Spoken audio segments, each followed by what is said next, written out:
नमस्कार। अनिल श्रीवास्तव, श्रमिक नेता, बिहार। यह वीडियो आपके सामने इसलिए मैं लाया हूँ कि 18 दिसंबर को गया के जिलाधिकारी के सामने एक प्रदर्शन की गई थी।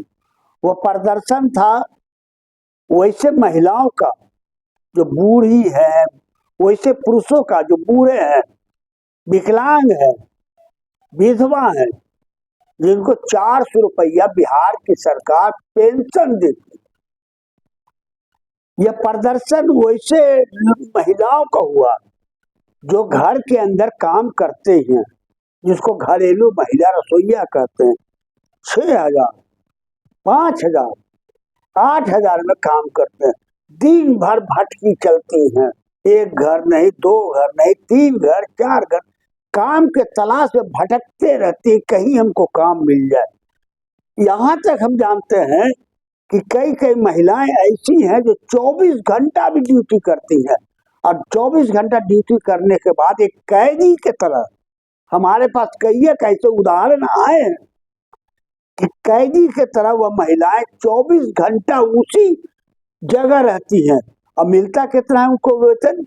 12,000, 13,000 रुपया कमाती है महीना में।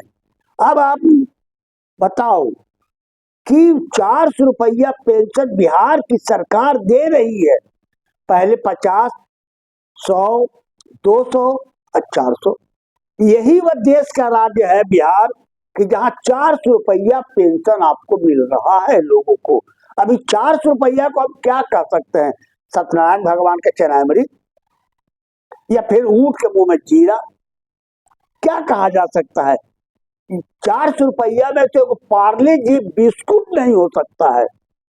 कैसे बिहार की सरकार 400 रुपया दे रही है? दूसरे राज्यों में अधिक पैसा मिल रहा है। अरे आप दो तो कम से कम ऐसा दो कि किसी को शांति मिले। कहा हमको मिला। इसलिए यह संगठन राष्ट्रीय जन कल्याण समिति ने यह मांग उठाया कि तमाम विकलांग, तमाम वृद्ध पुरुष महिलाओं को जिसका कोई सहारा नहीं है, किसी पर निर्भर नहीं रहना पड़े, उसके लिए विधवाओं को 3,000 रुपया महीना पेंशन दिया जाए। अब 3,000 भी ज्यादा नहीं है। अब 3,000 सही ने कहा बहुत ज्यादा 3,000 नहीं, लेकिन हाँ फिलहाल 3,000 उसको मिल जाएगा तो कुछ राहत लगेगा। 500 के 6 को अगर मिल जाएगा नोट 6/30 से, तो लगेगा कि हाँ कुछ मिल लो, और बुढ़िया के या बुढ़वा के मिल लो, और कुछ बेटा बेटी भी खुशामद का चला बुढ़वा बुढ़िया के मिल रहा। ये सवाल हम लोगों ने उठाया। 18 तारीख को कलेक्टर के यहाँ ज्ञापन दिया। काफी संख्या में महिलाएं आई, विकलांग जितना भी लोग था, पुरुष भी आए, कुछ कोष्ठ वाले भी आए, कुछ कोढ़ी वाले भी आए। अब एक अच्छा प्रदर्शन किया गया ताकि सरकार का ध्यान जाए। कितना ध्यान जाएगा ये मैं नहीं कह सकता हूँ। मेरे साथ कुसुम देवी भी रही, जो हमारे संगठन के महामंत्री रही। तेज तरार महिला है, मैं शिकायत नहीं करता। मैं तेज तरार महिला जो समझती है इस बात को कि कुछ करना चाहिए, समाज के अंदर में एक नई प्रेरणा जगना चाहिए, ये समझती है। इसलिए साथ रह करके उस आवाज को आवाज मिला कर हमारे साथ आवाज लगाई। हमने उठाया रसोईया वाले को, कॉलोनी 2 रसोईया वाले को। बहुत सारी ऐसी महिलाएं जो किराया पर रह रही है। अब आप विचार करो कि गया में रसोईया वाला 6,000 कमाता है, अगर 2,000 किराए दे देगा तो 4,000 में कैसे पेट चलाएगा? ये तो आपको कोई व्यक्ति जिसकी सरकार है, चाहे वो केंद्र के अंदर में किसी दल का सरकार हो, राज्य के अंदर में किसी दल का सरकार हो, आपके घर में गुलगुल्ला पकता है, लेकिन उसके घर को भी झांक करके देखो जिसके यहाँ चूल्हा नहीं जलता है, खाने को लाल पड़ता है। अब शर्म नहीं आता केंद्र सरकार को यह कहते हुए कि हम तो अनाज दे रहे हैं 5 किलो 10 किलो मुफ्त में अनाज दे रहे हैं। भिखमंगा समझ गए हो? यही मैं कहना चाहता हूँ। भिखमंगा वाले को भी हमने प्रदर्शन करवाया कि सब लोग कटोरा लेके पहुंच जाओ, भीख मांगो। ये स्थिति भारत के अंदर में पैदा है। आजादी के 70 साल बीत जाने के बाद भी डंके पर तो सब नेता मोच करके कहते, ताव दे करके कब ये मिटा देंगे, वह मिटा देंगे, गरीबी खत्म कर देंगे, महंगाई खत्म कर देंगे, लेकिन होता कुछ नहीं है। सरकार में आ गए, सत्ता मिल गई, राज भोग रहे हैं, अपना ठीक ठाक है, बाकी जनता बाहर न जाए। ये सच्चाई को मैं आपके सामने इसलिए रख रहा हूं कि आप जागो, सोचो और इस पर आवाज उठाओ कि कब तक हम इस गरीबी के दलदल में फंसे रहेंगे। हमको निकलना है। कब तक हम इस महंगाई के दलदल में फंसे रहेंगे। महंगाई बढ़ती जा रही है, सब लोग जान रहा है, ये बोल नहीं पा रहे। कब तक हम समस्याओं से जूझते रहेंगे, ये सवाल जनता से पूछना चाहते कि आप जागो। जब तक जागोगे नहीं, तब तक देश में एक नया इंकलाब नहीं आएगा, देश में एक नई सत्ता कायम नहीं हो सकती है। आप किसी के पीछे लगोगे कि हमको ये मिल जाएगा, वह मिल जाएगा, कुछ नहीं मिलेगा भैया। इसलिए आप अपने आप को, हक और अधिकार को समझो। मैं अनिल श्रीवास्तव आपसे अपील कर रहा हूं, बार बार कर रहा हूं कि समस्याएं है, रो मत समस्याओं के खिलाफ, बल्कि समस्याओं से संघर्ष करने के लिए हमेशा तैयार रहो, लेकिन हिंसात्मक संघर्ष नहीं।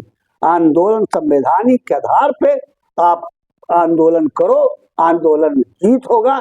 इन्हीं सवालों को लेकर के 18 के बाद हमने एक योजना बनाया है, जिसमें हमारी कुसुम उस योजना को आपके सामने रखेगी। मेरा आग्रह है कि कुसुम देवी जो हमारी यूनियन की महासचिव हैं, ये आपको बताएंगे कि कब गांधी मैदान में पेंशन वाले, विकलांग वाले, भिखमंगा वाले और रसोईया वाले जिसको कॉलोनी की जरूरत है, वे सब गांधी मैदान में इकट्ठा होंगे।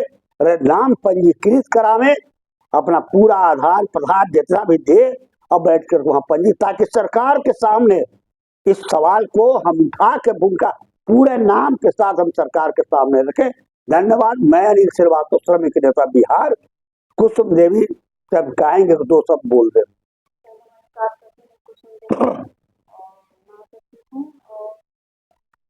मेरी ऐसी बिहार सरकार के अनिल श्रीवास्तव ने जो सच्चाई से लड़ाई लड़ रहे हैं। और महिला सच में आज हमारी गया शहर की, गया बिहार में कितनी गरीबी है। और 3-4 घर महिला काम करती तो 5,000 रुपया कमाती है। 5,000 अगर रेंट भी देती है तो रेट भी बढ़ा हुआ है, 25,000 4,000 रुपया है, तो मानते हैं 5,000 रुपया कमाएगी तो फिर बच्चों को चलाइए, घर खर्च चलाइए कि रेंट किराया दी। किसी के तो घर भी नहीं है। अब महिला कितना काम करेगी, 4 से 5 घंटा ड्यूटी करेगी, इससे ज्यादा कोई 2 टाइम 3 घर अगर ड्यूटी करती है, दोनों सुबह शाम हो जाता है, कितना ऐसे 4-5 घंटा घर तो काम नहीं करेगी। तो महिला है, घर भी देखना पड़ता है, बहुत से बहुत 3 घर काम करेगी, उससे घर खर्चा नहीं चलेगा। क्योंकि ऐसा सोल्यूशन निकाला जाए कि कम से 15,000 रुपया पेमेंट मिले। 3 घर अगर मेहनत करती है तो कुछ ऐसे राहत मिलेगा। ये कोई योजना निकले, कोई ऐसे 1,500 रुपया देता है, कोई 2,000 रुपया देता है, कोई 3,000 रुपया देता है महीना में, तो इससे कितना घर चलेगा। 1,500 रुपये से घर नहीं चलेगा, 2,000 से तो घर नहीं चलेगा। अगर 3 टाइम खाना बनाती तो 3,000 रुपया देता है, तो 3,000 में तो घर चलेगा नहीं। तो मिला के 6-7,000 रुपया होता है महीना में। अगर 3 घर काम करेंगे तो उतना में तो घर चलेगा नहीं। सरकार का कहती है कि हम राशन देते हैं गरीबों को, ठीक है, राशन देते हैं, राशन में भी ऐसे घोटाला होता है, उसमें भी मार दिया जाता है और सही राशन भी नहीं दिया जाता है। और सच में मैं धन्यवाद करती हूँ सरकार को कि सच में ये हमारे देश में बहुत ऐसे बड़े बड़े कंपनी तो बन रहा है, सरकार उस पर रोक नहीं लगा रहा है, लेकिन हमारे यहाँ मांगे कि बिहार में ऐसे कोई ऐसे बिजनेस, कोई रोजगार हो ताकि पेट के ऐसे रोजी रोटी चले। बहुत सारा ऐसे मेरा ऐसे हर शहर में भाई बहन है कि कोई मेहनत कर रहा है, कोई मजदूरी कर रहा है, कोई लेबर की काम कर रहा है, कोई ऐसे दाई वाले जो भी ऐसे घरेलू महिला काम, खाना बनाना, रसोईया वाला काम करती है। तो ये क्या बड़े आदमी बड़े बन रहा है, बड़े बड़े सब कंपनी खोल रहा है, बड़े बड़े मॉल खोल रहा है, वहाँ आदमी ऐसे हमारी बहन हो चाहे भाई हो ड्यूटी करता है तो वहाँ क्या मिलता है, 8,000 7,000 की ड्यूटी करता है तो 7,000 रुपये मिलता है। 7,000 में क्या होगा, कुछ नहीं होगा। तो कोई ऐसे हमारी ऐसे बिहार में ऐसे कोई कंपनी खुले, बहुत सारा ऐसे है जगह, कंपनी खुलने की जगह भी है।